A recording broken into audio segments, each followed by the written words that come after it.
of our society that all of us could do well to reflect on our ability to read and maybe discover how much more we could get out of reading.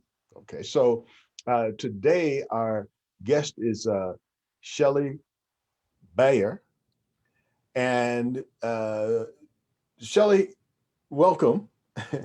And I'm going to let you talk a little bit about who you are. I like to have people self-describe themselves rather than me try to tell them who you are. I like you to tell people who you are. Thanks, Lawrence, and thanks everyone for being here. I'm really excited to have this opportunity to visit with all of you and see what this group is all about. So thanks for tuning in. So as Lawrence said, my name is Shelly Bayer. I'm a Brookings, South Dakota resident. I guess I would say I identify myself as a lifelong learner, lifelong educator. I've been teaching for over 25 years. My current role is in faculty development at South Dakota State University. I've taught many different courses and taught in many different environments over the year. One of the highlights would be teaching high school in Las Vegas, Nevada. That was a really interesting and great learning and growth for me to teach in Las Vegas. My reason for being present in the space today has to do with reading. And so my background is I do have a master's degree in literacy, in comprehension as well. And I did teach for several years at South Dakota State a developmental reading course, worked with a lot of struggling, challenged readers at the higher ed level. And I continue to, I'm not actively teaching that course anymore, but I continue to advocate in regard to effective reading instruction, especially dyslexia awareness at our local and state level and even regional level. So I guess that's pretty much. I'm also a mother of two great boys and a wife, and hopefully a good citizen and doing my best to contribute to society. Well, thank you very much for contributing to our society. And let's talk a little bit about society and reading. Can you give us maybe a 50,000-foot view of the importance of reading in a society, pulling us, to make that human connection? Tell us the role that reading plays. Well, from my perspective, Lawrence, that role is huge. I really do believe that reading is the essence of our democracy. And that's a little bit of the spiel I used to give my students in the developmental reading class on the first day.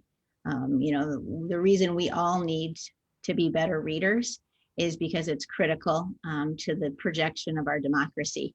And it's critical to read, or it's important to read critically and be able to think critically about what you read, because that's important when you go to the voting booth. That's important when you're talking to officials, and all the work that we do. So that's my 50,000-foot view. Reading is key to democracy, Lawrence. Okay, so you are clearly quite interested in reading.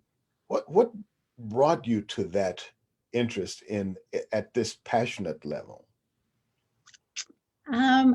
I think I was always loved reading as a young person. Reading came easy to me, and I was surrounded by people who read, and so I always was encouraged to read, and I just fell in love with it. I think in the beginning when I was young, it was about just living vicariously, right, through other people's experiences, and I just really enjoyed that. As time went on, I'm certainly a learner. That is at the heart of who I am as a person. And reading is one of my ways of learning. So I love to take in information. Currently I do a lot more reading for my craft here at SDSU, teaching and learning, passionate about that. And my reading in regards to like dyslexia and awareness in that area, and that all kind of came together. I got a master's degree in literacy at UNLV. And that was because when I started teaching high school in Las Vegas, I was teaching English. And I learned in a real hurry that after just a couple of weeks that my students weren't super excited about analyzing Shakespeare and poetry, that they were struggling to just comprehend and didn't have a lot of strategies. And so I quickly enrolled in a master's degree to try and figure out a better way to build my toolbox so I could better help those students. And then the last piece there is I have a wonderful son who now is a high school senior, but it was about first grade when we realized that he was having some academic challenges, specifically in the area of reading. And I thought, man, I should be able to help him. I have a degree that tells me I should, and I didn't. I didn't have any skills. I was really at a loss, and so that's where I've become even more passionate about advocating for effective reading instruction and just trying to build, a better path forward for all students in terms of their reading. Mm. I hope that we're going to get into some issues about dyslexia so that we can give people a better view of that, because that's also still understood. But I'd like to look a little bit about what kind of things you discovered that people have a hard time with in reading. Where would you identify the major deficits in general, not just the students, but in general? What are people missing in reading?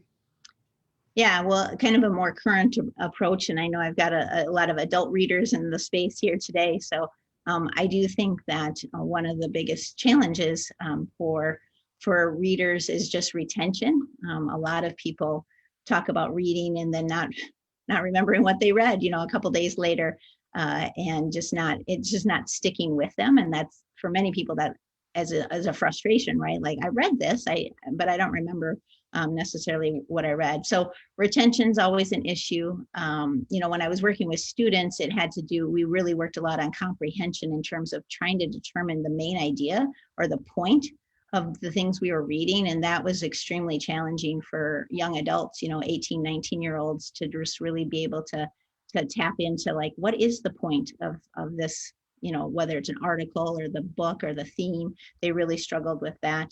I do think there's a lot of illiteracy out there. Illiteracy refers to the idea that you are literate and you can read and you just choose not to read, choose not to read a lot. And reading is a skill that has to be practiced. And the more we do it, the better we get at it usually, or at least the more fluid it feels, or it feels like less work.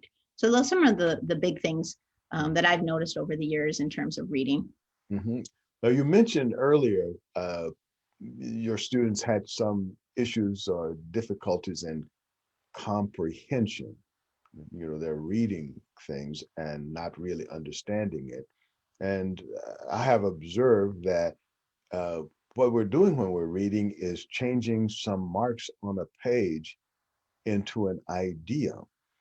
And evolutionarily speaking, that's a little different than the brain has been used to doing. So could you talk a little bit about the comprehension barriers and what kinds of things do people experience or have trouble with? Right. In terms of comprehension, I think it has a lot to do with what your working memory is doing, right? So for those students that don't have all the tools they need to read effectively, the comprehension is going to be at a loss, right? Because they're working so hard to digest the content, right? To decode, basically, is what we call it, just decode the words on the page. And so when your brain is working so hard to do something as simple as the decoding aspect, the comprehension is always going to be at a loss. So that's one of the pieces there. Mm-hmm. In terms of comprehension. Right, in terms of comprehension. I think the other thing when it comes to comprehension, Lawrence, is just attention to our task.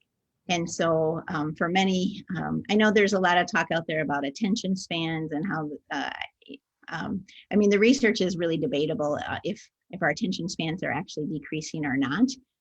I think there's a lot of ways we could go with that conversation, but I certainly am not an expert in that. But I think it has a lot more to do with how focused we are on the task at hand. And so if you have strong focus and active engagement in the reading that you're trying to do, I don't know necessarily that your attention span has decreased. There's a lot of variables about, why are you reading something? So what's the purpose? And then what do you plan to do with this reading after you're finished, if that matters, or is it purely just for entertainment? So attention to task, I think, has a lot to do with our comprehension, along with some of our behaviors. I think with screen reading, we've picked up on some behaviors that really are distracting to our comprehension. The idea that we're scrolling and we're linking and tapping and those types of things. So that's not necessarily due to a lack of attention, or I'm sorry, an attention span issue. That's more of we're distractible and we're allowing ourselves to be distractible. So that does certainly impact our retention and our comprehension of the content. I've also observed that some stuff is just boring. Right. So if you're bored, you're not motivated to keep going, right, Lawrence? Yeah, exactly. Of course, my attention span is short. Right. There's a lot more interesting things out there. Exactly. I remember this anecdote, actually, that, this at one of the reading conferences, one of the speakers said, people used to say that 13-year-old boys didn't like to read. And then there was Harry Potter. Said, no, you just didn't give them anything they wanted to read. Once you give them something they wanted to read, you had their full attention. And now they put down their TV. They cut off the TV to watch Harry Potter, to read Harry Potter. But it's important, I think. I'm sorry, Lawrence. It's important, I think, to have the right book, and that does really create motivation for students. It's also really important that they've been able to build the right skills to read. And so even, like I mentioned, I have a son who's a senior now, but he's a dyslexic learner, and he carried around a Harry Potter book most of his elementary years. He never read it. He was never, that was too advanced for him, but he wanted to, and he just, he didn't have the skills yet to be able to do that. So I think it is important getting the right reading instruction for the student's needs is going to help build that. And then, of course, like you said, Lawrence, the right book helps a lot. Yeah, exactly. So let's talk a little bit about analysis, okay? Because when you're reading stuff, if you're just, picking it up, and even if you're committing it to memory, it just seems to me to be a bit useless if you're not really engaging with the thing. So can you talk about analysis? And even if it's fiction, you got to kind of like put together the story. Where does that fit into the reading skill? Yeah, so I like to keep it real simple. I do a lot with the phrase before, during, and after. And so whether you're reading, you're thinking, or you're writing, you need active engagement before, during, and after. And so what do I mean by that when I'm talking about reading? And it's kind of, we'll go back and forth here between, fiction, nonfiction, reading for entertainment, reading for information, all that matters. But the before process is just preparing your brain for what's to come. And so that's really important. So like in academic reading, teaching my students how important it was to look at the title, skim the headings, a textbook has a real certain formula to it, and actually thinking intentionally about, well, what do I know about this topic already? Where does this fit in my brain? Where does this fit into my prior knowledge? That's really crucial. I think it's just as crucial when you're reading for enjoyment and entertainment. I think we do the before part when we're picking our books, like choosing a title, or the cover looks good to us, or somebody recommended it. So those are all kind of the before pieces. So being active before you even, open up the text, it matters, right? And then in the during part, again, active engagement during the reading is important. And so a lot of people and students I've worked with in the past, they talk about their reading pattern of, I just read where the first word starts, and then I just read until I'm supposed to stop, and I stop and I close it and I'm done. I just check it off my list.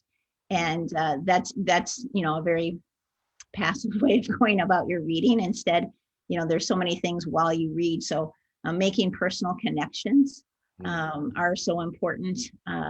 I think the main thing for me is just teaching people to pause while they read. It's not just the same pace all the way through the text, whether it's a book or a journal article, whatever you might be reading, that you actually pause and think at the end of a paragraph maybe, or at the end of a chapter. And like I said, making some personal connections, asking yourself some questions, maybe even jotting down some notes. So I'm probably a little unique, but when I read, like a novel just for pure entertainment, I still mark it up with a pen, just because that engagement is important to me, and that's a habit I've created, and so I'll still, write down some exclamation points in the, or a smiley face, or just something I'm connecting with the characters. It makes me think of something. So those are all during things. And then the after phase is just as important, right? You got to complete the circle. So after you finish reading something, you should, again, reflect. Maybe some people like to journal. So maybe journal about it or do some writing about it. Some people would rather have a conversation. So talking to others about what you read and what it meant to you and the purpose. Those are all great things that you can do. And so, again, whether you're just, reading for pure entertainment, I still think if you want to retain the information, you want it to have meaning in your life, it really helps if you do something before, during, and after. Right. You bring up a very interesting point in the, I think especially around the 60s and early 70s, there was this big, almost could say a fad about improving your reading speed. But very little, and they say, oh, they'll sort of like drop comprehension like it was like an afterthought, or like, sort of like a fly up their nose or something, but that they had to say. But the emphasis was clearly on speed. That said, what you're talking about is not really so much related to speed as quality, or Right. something like that. Can you I talk a don't little bit about that? I don't care how fast you read, if you don't retain any of it or none of it makes sense to you, and what was the point, right? Unless there's some kind of speed reading competition you're joining, which I'm not familiar with those. So yeah, you're right that there was a big push for speed reading. And I think that was all about just, people taking in a lot of information. And, I think that it kind of exists to this day, even with young people. They think reading fast is where it's at, or what there's, like that good readers read fast. And I really stress that has nothing to do with whether you're a good reader or not. We all process in different ways. We have people who process very quickly. We have people who process much more slowly, and none of that connects to intelligence. And so I think the importance here is reading for quality. And again, whenever somebody sits down to read something, it's thinking about, well, what's my purpose for reading this? And so is my purpose, purely to be busy for a couple of hours? Well, fine, then just go after it, and you don't need to do before, during, and after, and go about it in your own way. But if you're really wanting to make meaning out of what you're reading, then you need to probably slow down a little bit and use some of those strategies that I mentioned. Mm-hmm. Then that gets to how people might learn to do this. What are some things that people can do to improve their reading? And I hope our participants are logging their questions now. So, because we're going to go to that phase of our program in just a moment. But can you tell us give us some examples of some typical reading deficits, and how people might deal with those deficits? Yeah, I mean, if we're talking just, typical kind of on the surface type deficits, things that I would encourage is always just looking at your reading habits and the behaviors as you read. And so, real simple things like just, the location of when you're sitting down to read something. I will always remember when I went to get my master's degree and enrolled in that first class. I'd been out of the academic setting for about 10 years. I had a couple of young boys, so I was focused on motherhood and teaching high school in Las Vegas. And then I enrolled and picked up that textbook for the first time in 10 years, and plopped down on the couch, and my kids were playing, and I think cartoons were on. And I started to read, and I thought, none of this makes any sense.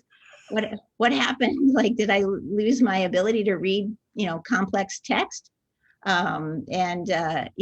I was kind of puzzled for a little while, and then I realized, I gotta change my environment, right? I need to find a quiet space. I gotta pick up my pen and my highlighter, and get more active in those ways. So I think, just analyzing your own behaviors and habits. I think the phone is really distracting for people, and some people keep their phone close to them. That can be a real issue when you're trying to read. Anytime you're trying to multitask, there's not gonna, our brains aren't truly able to multitask. Your attention has to keep being reverted back and forth. And so, is it time of day? We definitely know there's certain times of days where we're more alert. And so focusing on that. So if you're always just reading before bed and wondering why you keep falling asleep, or that, just analyzing that and making some adjustments. So those are some really, on the surface, kind of take a look at your behaviors.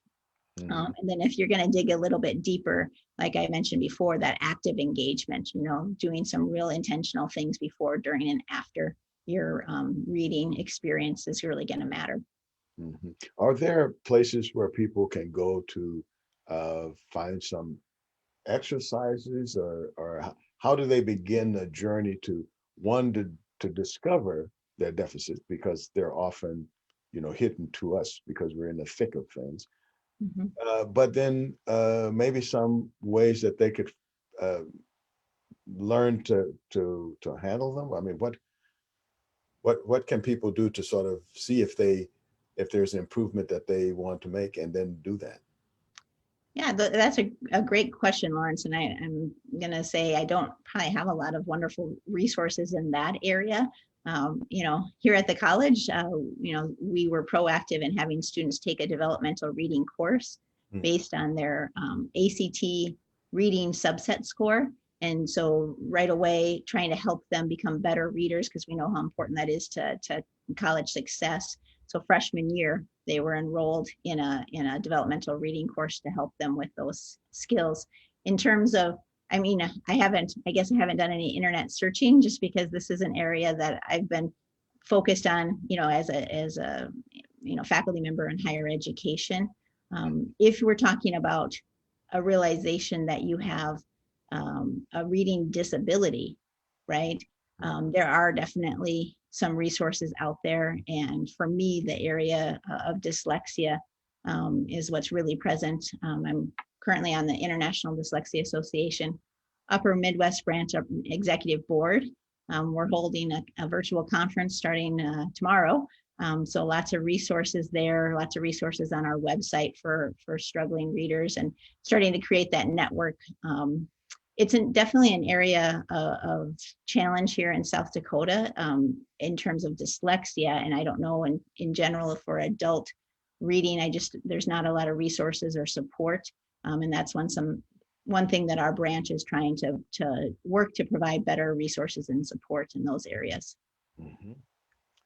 So as I mentioned a few minutes ago, we're hoping to engage our audience and the other participants really in this conversation. So I'd like to open it up now to our other participants. Anyone have any questions or comments? Lee, go ahead. Yeah, I had difficulty with you having, excuse me, I'm Lee Raines. How do I say? I taught elementary, major in middle school as a reading specialist, middle school, social studies, how do I say, the arts, all of it. But I'm looking at you as you, is it Shelley? Yes, ma'am. Are sitting there with your textbook and your kids are watching cartoons. Could you have timed it that you read together? I think the basis of reading is the background growing up. I was a non-reader. I know what it's like not to read. I developed a desire to learn better. I was married before I got to that part. but my husband was a reader. I think modeling it in the homes is so important. Taking them to library. My kids tell me about how I'd take them to the library and we'd have this big stack, and it was the most fun time of their life, was going to the library. Reading to them when they are young. I'm talking 1 year old or less. Reading to them. Immerse the house in reading, maybe a reading time. Otherwise, they see you reading.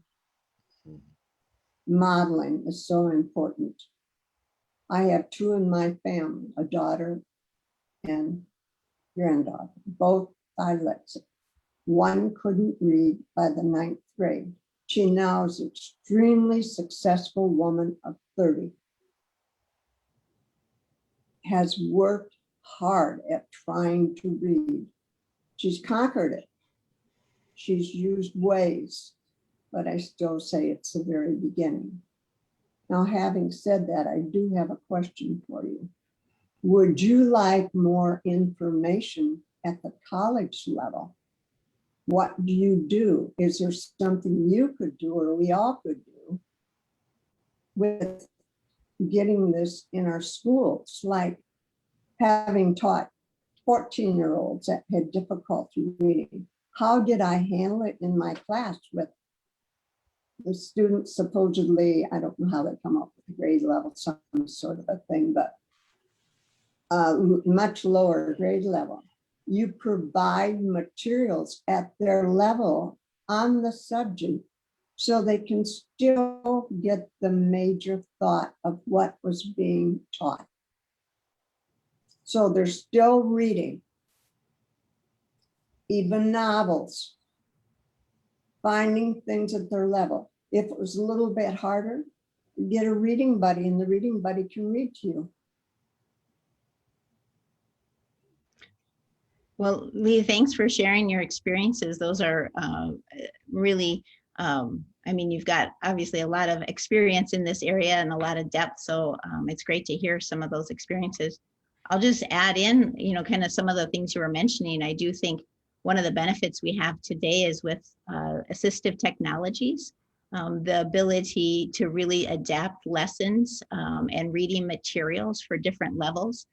So that, you know, a 14-year-old, like you're mentioning, is able to still read content that is important for the curriculum he's getting exposed to in science and social study and those things at a level that matches with his abilities, so he can still, you know, continue. And one of the great things with technology is that there are great tools out there. Microsoft has really been doing a tremendous job with the tools they provide in creating things to make the reading more accessible to those challenged readers. Any other questions or comments, observations about reading from any of our other participants? Well, yes, if I may. Sure.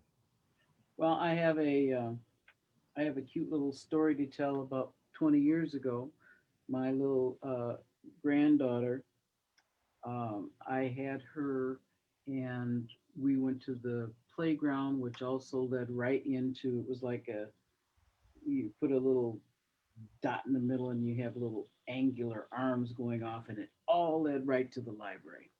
So we walked into the library, and she's 2.5, almost 3, and we got some books. And the librarian gave her an honorary, I'm almost a card carrying library reader. And then she gave her a button. Well, I think she still has those to this day. And I used to go, as a matter of fact, one of the most interesting times in my entire life, those of you who don't know, I am Black. And I was going down to the St. Paul Public Library. I took the bus, and I got off, or I was on the way out of the bus, and the bus driver said, "Oh, stupid bitch." And I turned around, And I said, I know you aren't speaking to moi. I'm going to the library, and got off the bus. Well, which led to something that I had known for a very, very long time. Reading is one thing, but oral stories and oral history, to me and many folks that I know, go hand in hand. And sometimes when you write the oral history down, it doesn't quite go as well as the oral history. I guess you don't have all of the hands flinging and flying and so on, and those looks. Did you hear what I said? So I'm trying to ask you what you think of how one can put together the oral history with books. Now it's getting a little bit better. You have books that are actually being written and people are buying them and reading them. But being 72 years old, oral history for a very, very long time, well, it didn't get as bad as it is right now. Well, Black people came over to the United States looking for better jobs. So how do you think that can be incorporated? How would we go about doing that so no one is left behind? Thanks for sharing those experiences. That's really, really interesting. I think, one thing that I just want to touch on, maybe it doesn't have a direct connection to your question, but I'll get there, is that, how we take in information. Sometimes we are very biased in that it has to be done through text. And I just know that my experiences, especially with my son, have made me realize that taking in information can be done many, many ways, right? And so your sharing of oral history, I mean, I think that's really powerful, and hearing stories from people with different experiences than you. I think that a lot of times the oral is the best, right? To be able to maybe have those conversations, like you said, hear the nuances in their voice, see their gestures. I think that's really important. I think in terms of trying to document that into actual text or into stories, novels, those types of things, again, I think technology is going to help us tremendously in that area, and also in terms of like publications, getting yourself published. I've been really excited following, a colleague of mine through that dyslexia group that's been working to raise awareness, and she wrote a book about dyslexia, children's book, and she found a publisher, she found, and just that access is so much easier today than it was, 20 years ago, right? And so I think connecting, using the internet to find connections with maybe publishers or someone who can help you document your stories into the written form. I think with a little bit of research, those things are certainly accessible.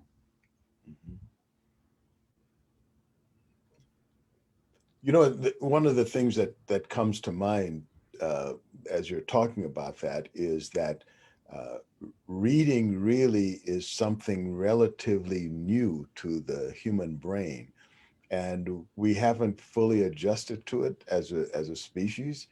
I'm not sure how that will translate, but that said, there are two kind of like, there are different strengths and weaknesses, let's say, between the different data transfer apparatus, whether it's like listening to a tape recorder or watching a movie, going to a play, talking to a friend. All of those have their pluses and minuses. And I like to say, like vis-a-vis oral history, often it does give us something that is, let's say, more memorable, that could be more memorable, and gives us nuances that it just can't happen, with print. It just, like pausing, intonation, all of those things that also communicate data. It just doesn't, I can't see a way so far in the way we write that's happening. That said, one of the advantages of print is that you have consistency. Right. And in the oral history, from one teller to the next, just by virtue of the nuance and the pausing and the interpretation that one person has versus another, there's some at least qualitative difference in the data that's being transferred.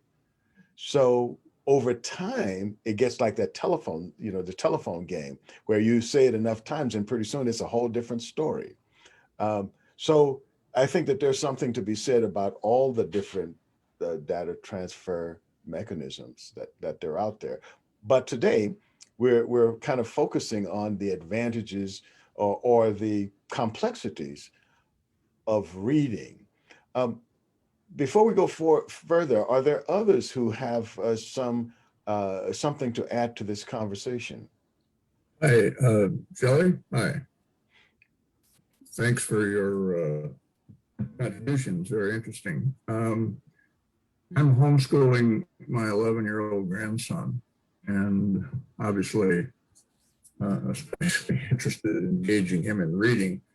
And I bought a book lately that I'd seen advertised, and I'm wondering if you know it, and if so, if you've used it, what you think of it. It's called The Velocity of Being: Letters to a Young Reader. And it was published in 2018. And what it is established writers writing to young readers or young people about reading, encouraging them to read and urging them to read, actually. And then each letter is accompanied by artwork, an image by a well-known artist. And I was attracted to it. I think it's such a good idea. As I said, I haven't gotten into it yet to see whether or not I think it's going to be helpful. But I'm hoping to get Jack engaged in it because it looks so promising. Do you know of anything analogous? Established writers writing to young readers? Yeah, I have not. That kind of mentorship seems to me to be so important. And so this is, I think, such a good book idea. Yeah, I think that's a fantastic idea. And one of the reasons I was excited to be in a part of this is because I knew I would learn a lot myself from being here today. So that is a really cool text and a really cool idea. I'm not familiar with anything like that, but I definitely can see where the value would be in that, in trying to entice and just give different perspectives on why reading is important and beneficial. When you're in a classroom and it's just the teacher telling you you should read because you need to, right? That's really not motivating for everyone. And so opening up that perspective. I know when I worked with a lot of students at SDSU in that developmental reading class, I think one of the things that was kind of such a surprise to most of them was that reading could be improved. Most of them, didn't catch on for whatever reason as a young person in the elementary grades. And then they were forever kind of left out. And that was a lot of times what they would articulate to me in terms of, I think everyone wants to be a good reader. I mean, my goodness, our world revolves around the ability to read well, right? To be successful in society. And so I think for many of them, they say because they didn't learn to read quickly or well the way they were being taught in school, they just ended up feeling like they were forever left out. And it wasn't that they weren't motivated, it just was that it was so much work for them. And so, that's kind of an offshoot from what you were talking about. But I do think the premise is really interesting of that. And I'm not aware of there being a lot of books or direction like that with authors. Mm-hmm. Anyone else have something they would like to add? Hello. Yeah, go ahead. Hello. Go ahead. How you guys doing? I've Good. been busy watching the trial, but anyways, sorry I'm late for joining, but I just wanted to say something about reading. If I was Superman, a book to me would be like kryptonite. Being raised in foster homes and taken off the res and things like that, and then ending up in a educational family. All my mom and my dad are histories and English teachers, and they tried to get me to read as a young age, obviously, but I didn't get with them till I was 10, 13 years old. And to be raised, you always feel, because you don't read at the level everybody else does and being bullied kind of sort of in a different way, it really didn't help me to want to read. And to this day, I don't read. I listen.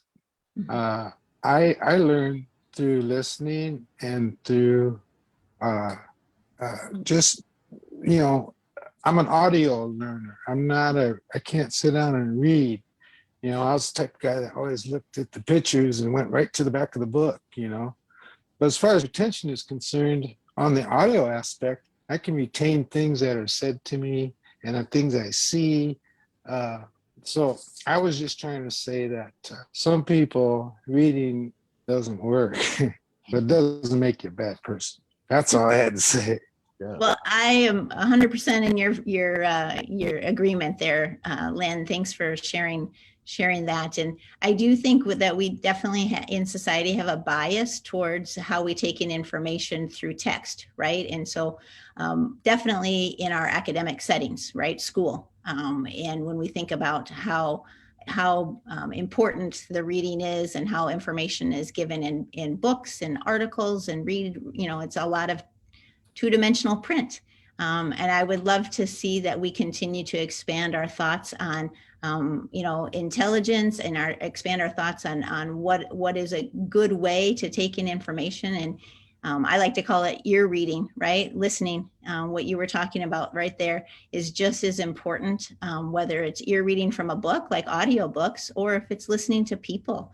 And so, as you can tell, I keep referring to it as taking in information. I mean, I think to me, that's the essence of reading. We're taking in information, whether it's in a novel and we're learning vicariously through someone else's experience, or we're reading something academic, taking in information and just realizing that there are lots of really cool ways to take in information, whether it's listening or experiencing things yourself or through reading.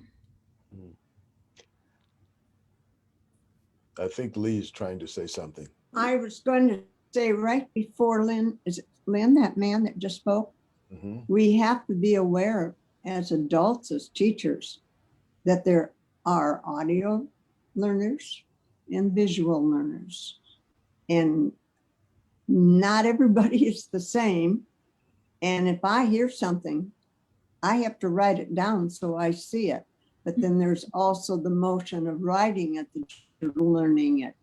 But that's very interesting. You're either a visual or an audio learner, dominant, I should say.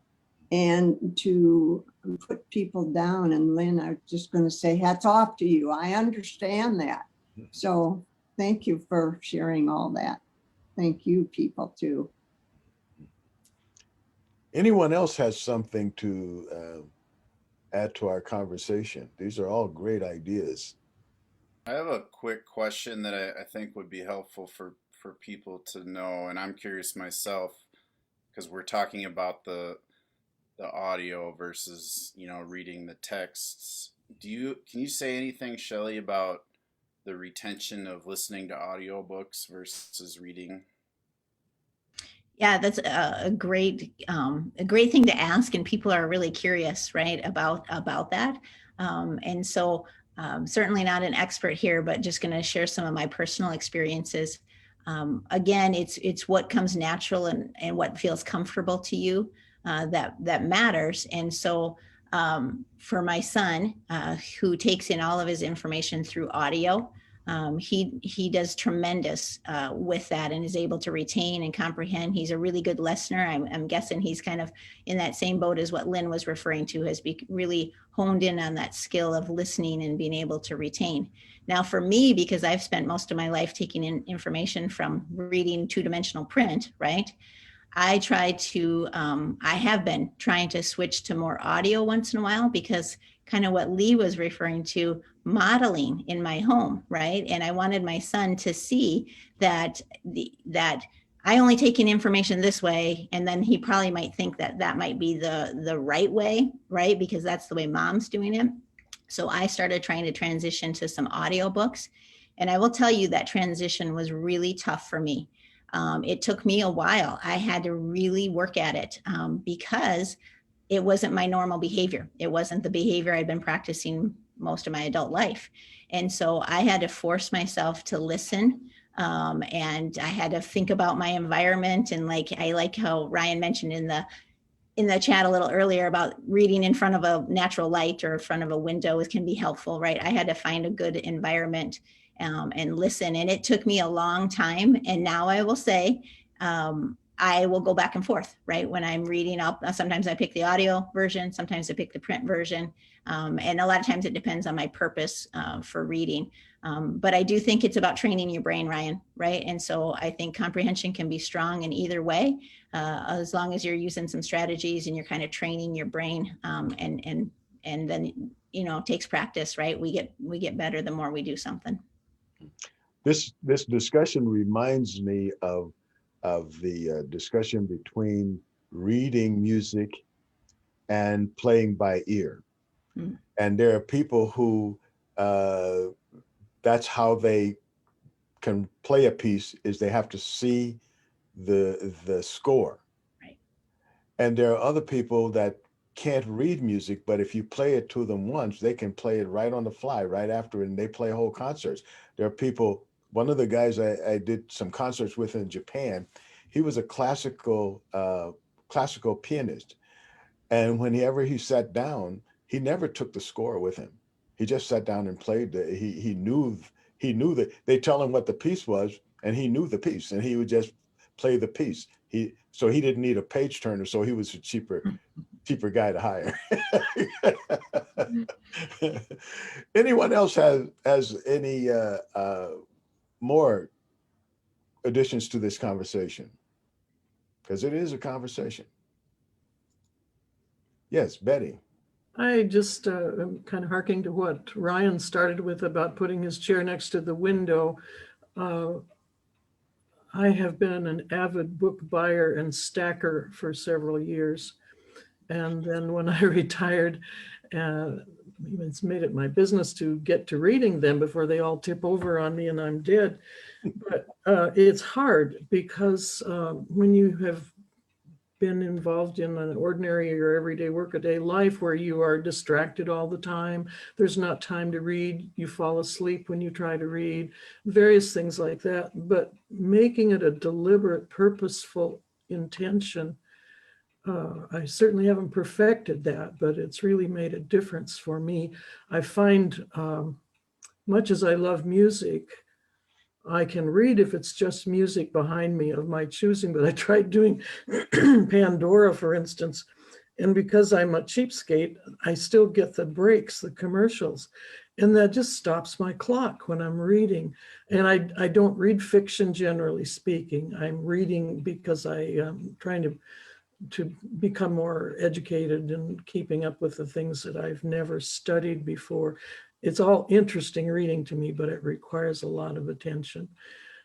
So that, and then the other thing, kind of like in connection with Ryan's chair removal, I found last spring, and I will soon find it warm enough to go out in the morning on my little quiet patio and take my cup of coffee, and it's very peaceful there. And that's where I've done some of my most meaningful reading with my birds for companions. I have a nice bird tree. So it does take intention for me to accomplish this, and I'm really enjoying it. Mm-hmm. Well, one of the things that I would like to follow up on before we, as we come, we're on the sort of final stretch here of our hour, but you did mention a few times dyslexia, and I think that deserves a whole other program by itself. But I thought it would be interesting to just say something about that and where the I don't know if we call it treatment or dealing with dyslexia. Where is that science now, and where are we? Can you explain first for those who may not know kind of the general view of dyslexia, understanding that it's pretty complex. Yeah, it is really complex. But dyslexic learners, I mean, there's the science behind it has come quite a long way. And so there's some great information. Yale University actually has a Yale Center for Creativity and Dyslexia, has a lot of great information on it in terms of just the research that's been done to show how a dyslexic learner, their brain actually fires in different ways than a non-dyslexic learner when they read text. And I don't want to get into all the details about it's basically how the brain transfers the two-dimensional symbol, which is what we call letters, right? The two-dimensional symbols into a sound, and then how those sounds make up words, and where that's going in a person's brain is different. If you're a dyslexic learner, a lot of times it's not quite hitting that point of automaticity, which is why a dyslexic learner really, every time they come across a word, it's like decoding it for the first time. And so there's a lot of reading interventions that exist that can help with that. And that's kind of the work that I'm doing with that board that I'm on, and just even in communication with the South Dakota Department of Education, I'm trying to build up more information. So right now, kind of the phrase is the reading of science, or the science of reading, the science of reading. And really what's been happening is that there's been a ton of research. There's a lot of science behind effective reading practices and how to do it, and building the bridge between that and our practitioners, the people in the classrooms working with the students. And sometimes that information that's been gained about the science of reading hasn't made it into the classrooms or the teacher ed program. So I'm not, no fault of teachers. Teachers go through training and they learn what they learn, and they put it into practice. There's a lot more work to be done in terms of building that bridge between what the science is determined to be effective and then what gets brought forth in the classroom. So it has a huge history back to, Lawrence, you mentioned a little earlier about speed reading. It goes back to what, unfortunately, a lot of people have referred to as the reading wars in the 60s and the 70s, and whole language and balanced literacy. And there's a lot to it. And so that's a piece where I've really found a lot of passion in trying to advocate for making that bridge between the science of reading and the practitioners, the teachers in the classroom, because we know they care a lot and they want to do good work with those students. And so just trying to make sure that their toolbox is filled with the right tools. Mm-hmm. Related to the question about dyslexia, what do you have to say about ADHD kids?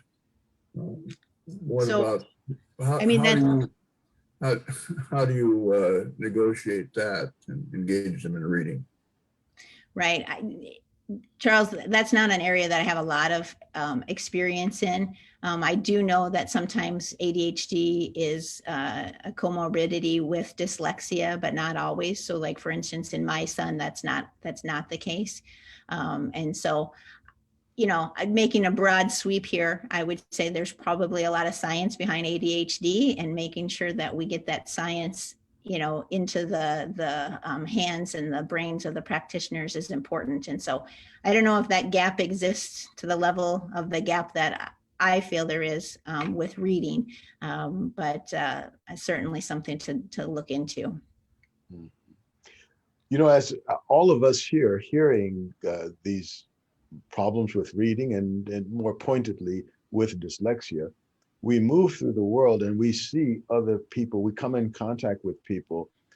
Are there things that we can see or be aware of that might clue us to, this person might need to check on maybe they have dyslexia or something?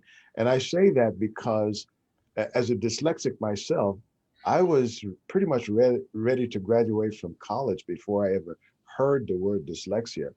And the only way I knew that it was related to me is because I was listening to a PBS broadcast when they were talking about it. And I realized that there were some things they were talking about that I was experiencing all the time. For example, I can look at a something that's upside down and reverse text and not realize that it is, because I'm reading it those regular text, and the regular text may seem very odd to me. And I have a lot of interesting stories about, to me, they're funny stories about how I mixed stuff up because I was reading a sign inside out and didn't know what to do, with that sign. So, yeah, are there things that we might see in our daily lives that might clue us to our own uh, issues with reading that we may not have been aware of, or the issues others might have that we could suggest that they might, improve something by taking a closer look at that deficiency? Yeah, thanks, Lawrence. There's certainly a lot of on the internet you can come across a lot of kind of lists, right? Signs and symptoms of a dyslexic, but everyone's very unique in how they take in information, they're learning, they're reading, that type of thing. And so, one thing that is really important to realize is that we can determine someone's whether or not they're a dyslexic learner, even pre-reading, right? 4 or 5 years old. And so you're talking about, more of an adult, and there might be some behaviors. One thing that I would just really want to stress here is how important it is for all of us to just be aware of each other's strengths, and what we bring to the table or to life, to society, is so, so important. And not necessarily kind of having this thought of, what is normal, right? There really isn't a normal type reader or a normal type person. And so just acknowledging the beauty that every person possesses, and how they might work, and think about things. So when I think about my personal experience with my favorite dyslexic learner, I just think about how charismatic, how empathetic, he's got a great emotional intelligence. I mean, all of those things, and just really valuing that. And also a lot of those things are tied to possibly his being dyslexic, right? In terms of his verbal skills are usually advanced with a dyslexic learner. Lawrence, you're probably proving that right now, right?